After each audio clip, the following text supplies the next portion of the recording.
بسم اللہ الرحمن الرحیم۔ اس لیے رسول اللہ صلی اللہ علیہ وسلم نے مسلمانوں کا مسلمانوں پر بنیادی حق جب بیان کیا ہے تو فرمایا للمسلم علی المسلم ست، ایک مسلمان کے دوسرے مسلمان پر بنیادی طور پر 6 حق ہیں۔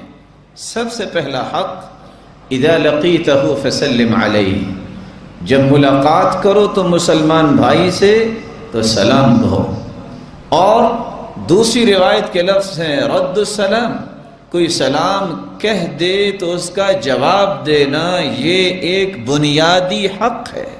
جس شخص کے اندر عصبیت، تعصب، بغض اور حسد، انارگی اور انتقام کی آگ بھڑکتی ہے اور وہ کسی کو سلام کرنا پسند نہیں کرتا، یا کوئی سلام کہہ دے تو جواب دینا پسند نہیں کرتا، اس کا مطلب ہے وہ دین کی بنیادوں کو بھی نہیں سمجھتا جائے کہ وہ دین کی نصیحت کرنے والا بن جائے۔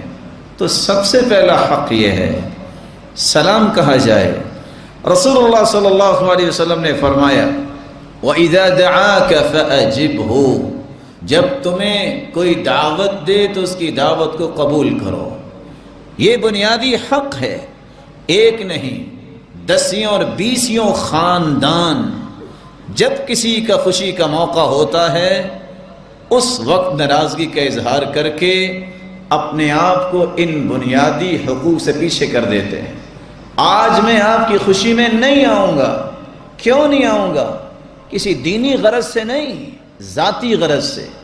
کاش دینی غرض ہو تو بہت اچھا، جیسا کہ عبداللہ ابن عمر رضی اللہ تعالیٰ عنہ فرماتے ہیں اللہ کے رسول صلی اللہ علیہ وسلم کو دعوت دی گئی کہ ختنے کرنے بچوں کے، آپ نے بات سننا پسند نہیں کی۔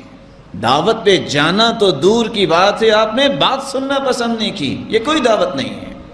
رسول اللہ صلی اللہ علیہ وسلم نے فرمایا مسلمان کا بنیادی حق یہ ہے کوئی دعوت دے اس کی دعوت کو قبول کرو، اگر تمہارے پاس شرعی عذر ہے معذرت کر لو، اگر تم روزے دار ہو نفلی روزہ رکھا ہے تو مسلمان کی دعوت پہ افطار کر سکتے ہو، اگر نہیں کرنا چاہتے فلیصلی علیہ تو تم اس کو دعا دے کے واپس آ جاؤ۔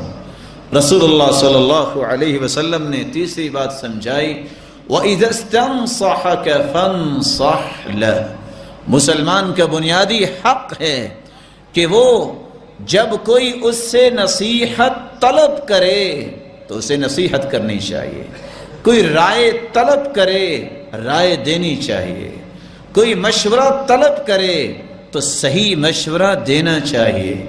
رسول اللہ صلی اللہ علیہ وسلم نے چوتھی بات بیان کی وَإِذَا عَطِسَ فَحَمِدَ اللَّهَ فَشَمِّتْهُ، جب تم میں سے کسی کو چھینک آئے اور وہ الحمدللہ کہہ دے تو ایک مسلمان کو یرحمک اللہ کہنا یہ اس کا بنیادی حق ہے۔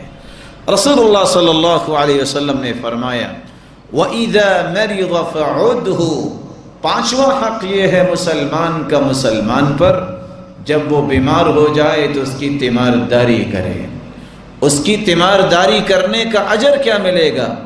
اگر صبح کے وقت اس نے تیمارداری کی ہے جب تک سورج غروب نہیں ہو جاتا 70,000 فرشتے اس کی بخشش کی دعاؤں میں مقرر کر دیے جاتے ہیں، اور اگر سورج غروب ہونے کے بعد وہ عیادت کرنے جاتا ہے لم یزل فی خرفۃ الجنہ، جب تک وہ مریض کے پاس رہتا ہے وہ جنت کے باغیچے میں رہتا ہے جب تک کہ واپس نہیں آ جاتا، اور جب تک سورج نکل نہیں آتا 70,000 فرشتے اس کی بخشش کی دعائیں کرتے رہتے ہیں۔